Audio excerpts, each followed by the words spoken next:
In summer 2023, I visited Vietnam. Although it was a mid-term scientific convention of Indian Orthodontic Society and a sort of vacation, I still explored street photography. I must say that it was altogether a new genre for me and a different type of experience. It was refreshing to see and observe the things with a different perspective. The places and faces of Vietnam were captivating. Not only I shot some candid images, but also few posed ones. Since the focus was on capturing the expression and mood, I kept the picture control on the camera to monochrome. This way, what I saw on LCD screen of camera was black and white image. It was bereft of any color and thus was bereft of any distraction from that color. This allowed me to concentrate on the shape and texture. Of course, I shot all images in RAW format. So essentially my images were color. Now it was up to me whether to process these images in black and white or process them as a color image. Few images really popped out and looked better in black and white with some duotone effects, whereas certain other images demanded the use of color. Although this is highly subjective, images of flowers and those with vibrancy look strikingly beautiful when processed in color. Human expression, architecture, on the other hand, had visual appeal without color.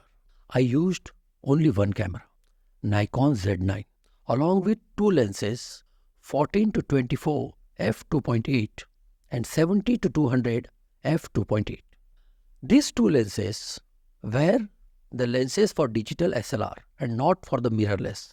So I had to use an f2Z converter for my mirrorless Z9. 14-24, of course, gave a dramatic and a wider perspective.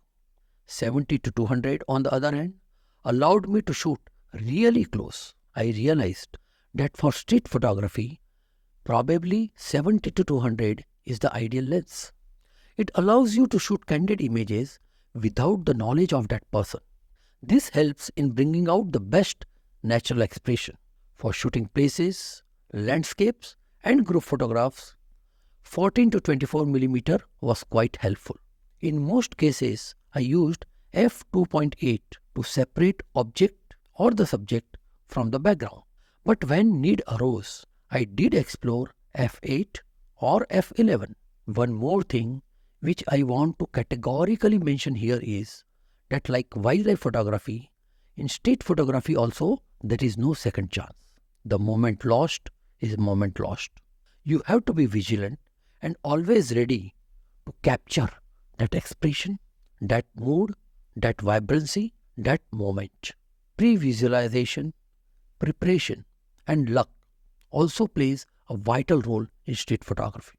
A group of youngsters, mostly Korean and Vietnamese, were dancing and enjoying the artificial rain. Almost all faces were white, but amid this crowd, there was a beautiful young African lady. Immediately, this provided me with the subject. Shooting an African girl amid the white-skinned crowd provided that much-needed stark contrast and a point of interest. Waiting for the right moment to get that lady in focus and in clearance was quite long. Fast shutter speed was necessary to freeze the action. I also experimented with slow shutter speed, but realized that tripod was necessary. Since it was not a pure photographic trip, I did not carry a tripod and as a result ended up getting blurry images. Tripod was also necessary to shoot vibrant nightlife of Vietnam. My advice, if you are planning a Vietnam photographic trip, then carry a tripod. It is essential, mandatory item. Have a look at some of the images which I shot during that trip. Enjoy and keep exploring.